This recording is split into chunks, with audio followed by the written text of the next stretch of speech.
तो हल्के में लेना दहेज प्रताड़ना। दहेज प्रताड़ना में बिना अरेस्ट वारंट के पुलिस उठा के ले जाती है।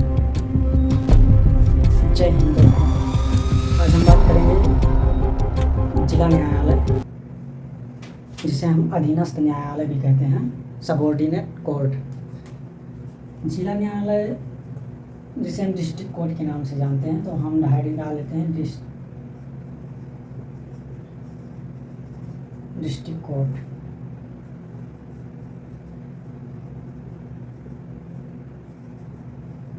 जिला न्यायालय या अधीनस्थ न्यायालय।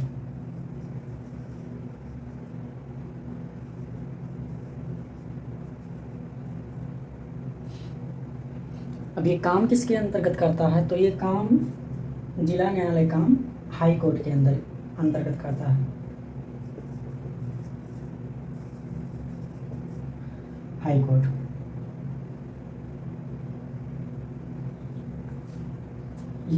ये हाई कोर्ट के अंतर्गत काम करता है, और इससे ऊपर सुप्रीम कोर्ट हो गया।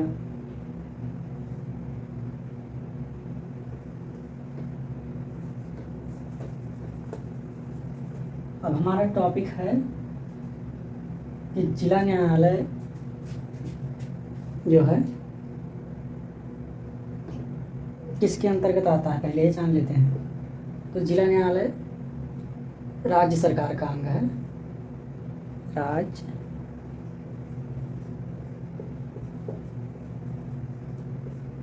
और राज्य सरकार के 3 अंग होते हैं। राज्य सरकार के 3 अंग होते हैं, कार्यपालिका,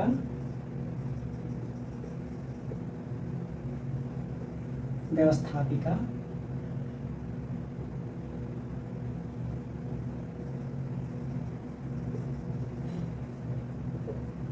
और तीसरा है न्यायपालिका।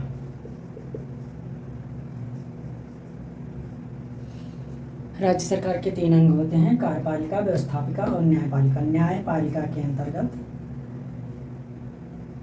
हाई कोर्ट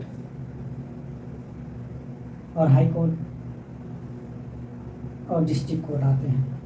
उसके नीचे भी जो भी सिविल कोर्ट वगैरह होते हैं वो सब आते हैं।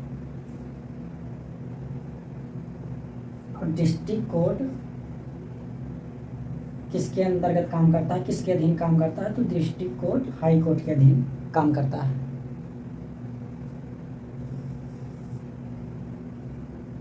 तो हम सीधा आते हैं कि डिस्ट्रिक्ट कोर्ट में क्या क्या काम होता है।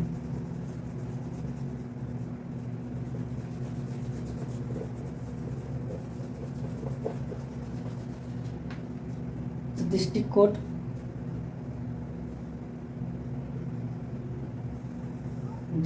में 2 तरह के केसों की सुनवाई होती है। पहला केस है हमारा दीवानी और दूसरा है फौजदारी। दीवानी और फौजदारी। अब दीवानी में कौन कौन से केस आते हैं, तो दीवानी में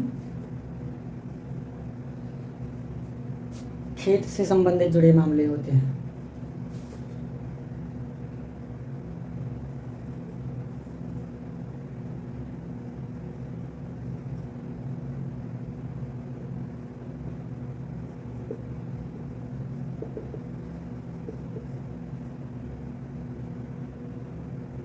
संपत्ति से जुड़े मामले,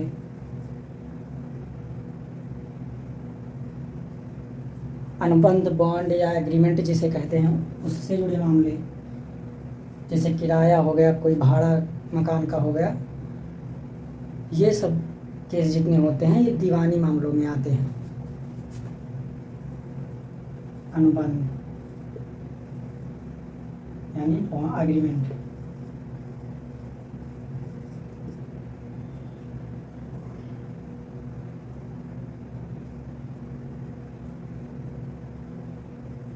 और रुपया पैसों से जुड़े मामले होते हैं। तो ये हो गया हमारा खेत से संबंधित वाद विवाद। संपत्ति से संबंधित कोई भी मामला हो, अनुबंध एग्रीमेंट, किराया वसूली, तो ऐसे केसेस हमारे सिविल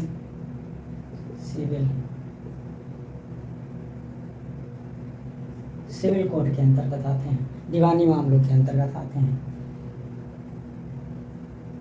अब फौजदारी में क्या आते हैं, फौजदारी का चलो देख लेते हैं।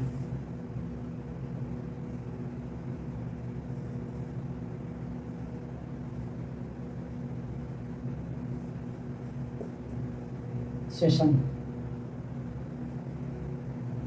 फौजदारी में हमारी हो गई, फौजदारी मामलों के अंतर्गत आती है हत्या, चोरी,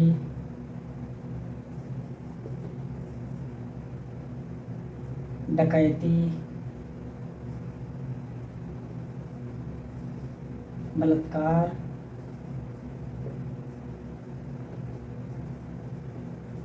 हत्या का प्रयास,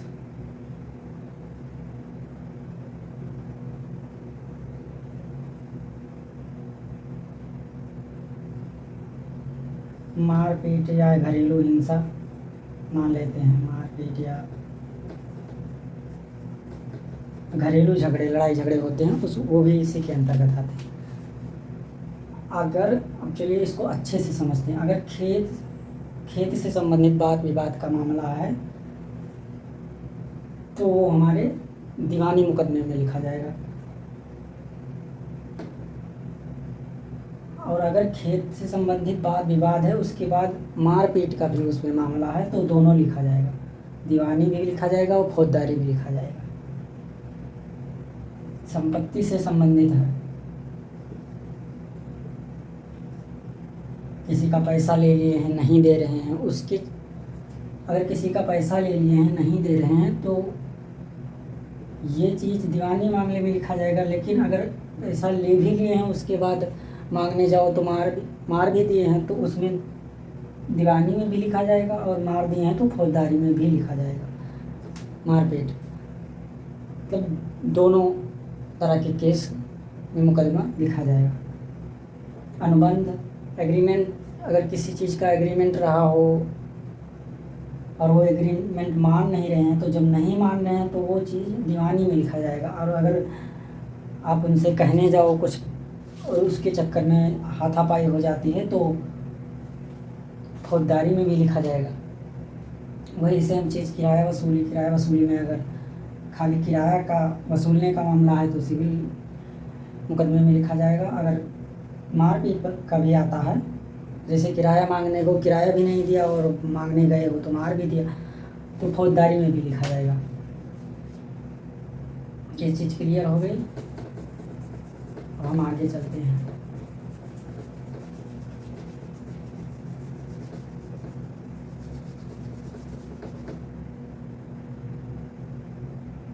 हाँ, एक चीज़ हम इसमें भूल गए, फौजदारी में भी एक बहुत महत्वपूर्ण इम्पोर्टेंट दहेज भी आता है, वो इसमें भी आता है, दहेज प्रताड़ना जिसे कहते हैं।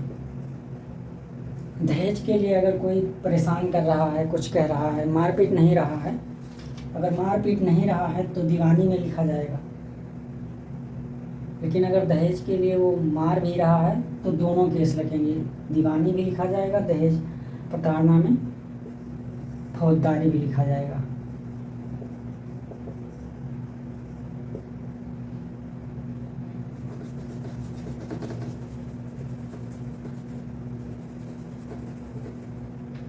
और इसको हल्के में मत लेना। दहेज प्रताड़ना में बिना अरेस्ट वारंट के पुलिस उठा के ले जाती है। इसकी सुनवाई, इसका मुकदमा दोनों में लिखा जाता है। अगर मांग रहे हैं, परेशान कर रहे हैं तो दीवानी में भी लिखा जाता है और फौजदारी में भी लिखा जाता है। इसको 498 के तहत इसकी सुनवाई की जाती है। उसमें क्या सज़ा होती है, क्या जुर्माना लगाया जाता है, इन सब का प्रावधान 498 के तहत जजमेंट सुनाया जाता है।